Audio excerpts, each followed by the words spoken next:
নমস্কার বন্ধুরা, পেট পুজো অফিসিয়ালে তোমাদের সবাইকে স্বাগত। আমার আজকের রেসিপি মানকচু দিয়ে কাতলা মাছের ঝোল। খেতে ভীষণ ভালো লাগে আর একদম গ্রাম বাংলার স্বাদ পেতে হলে একবার হলেও এই রেসিপিটা তোমরা ট্রাই করো। তাহলে চলো দেখে নিই রেসিপিটা। এখানে আমি একটা মানকচুকে এরকম ছোট ছোট টুকরো করে কেটে নিয়েছি আর খোসাটা ছাড়িয়েছি কিন্তু বেশ মোটা করে। এবারে কচুটাকে একটু ভাপিয়ে নেব। তার জন্য গ্যাসে কড়াই চাপিয়ে কড়াইয়ের মধ্যে কচুগুলোকে দিয়ে পরিমাণ মতো জল দিলাম আর দিয়ে দিলাম 1 চামচ নুন।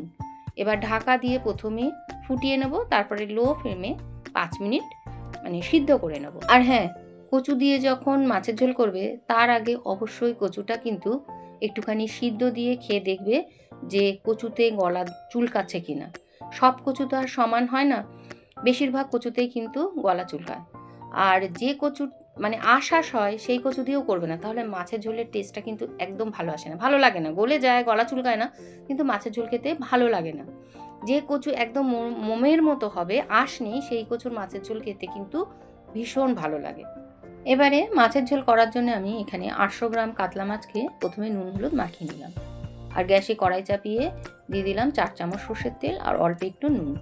প্রথমে গ্যাসের ফ্লেমটাকে হাই রেখে তেলটাকে খুব ভালো করে গরম করে গ্যাসের ফ্লেমটাকে আমি লো টু মিডিয়ামে দিয়ে তেলটাকে চারিদিকে স্প্রেড করে মাছগুলোকে এবারে ভেজে নেবো। আর মাছগুলো ভাজবো কিন্তু খুব বেশি কড়া করে ভাজবো না, হালকা করেই ভাজবো। আমি এখানে কাতলা মাছ দিয়ে করেছি, তোমরা চাইলে যে কোনো জ্যান্ত মাছ, যেরকম রুই মাছ, বাটা মাছ, তেলাপিয়া মাছ, যে কোনো মাছ দিয়েই করা যাবে। আর একবারে আমি মাছগুলো ভাজলাম না, আমি অল্প অল্প করে সমস্ত মাছগুলোকে ভেজে নেব। আর এদিকে চেক করে নেব যে কচুটা আমার ঠিকঠাক সিদ্ধ হয়েছে কিনা।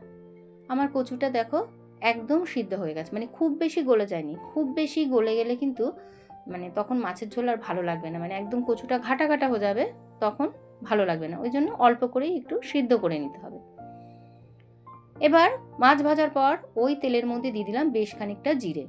আমি জিরেটা কিন্তু এখানে ফোড়নে দিচ্ছি না, আমি শুকনো খোলায় না ভেজে এইভাবে তেলের মধ্যে দিয়ে জিরেটাকে ভেজে নেব। এতে মাছের ঝোলের স্বাদটা গন্ধটা খুব ভালো আসবে।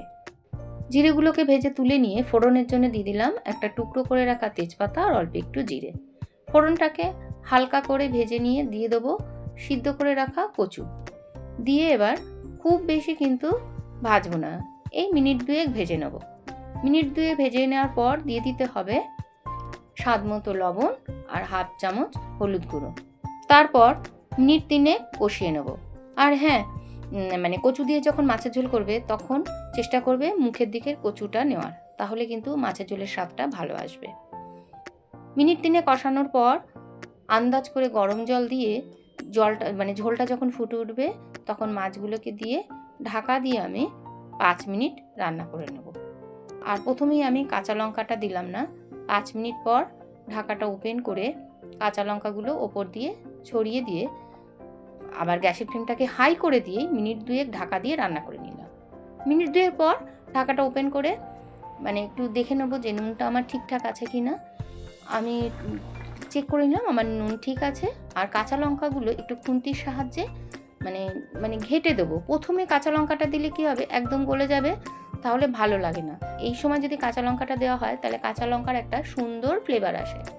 আর এদিকে আমি যে জিরেটা ভেজে রেখেছিলাম সেটাকেও আমি একটু হামানদিস্তার সাহায্যে ছোটো হামানদিস্তা একটু গুঁড়ো করে নিলাম।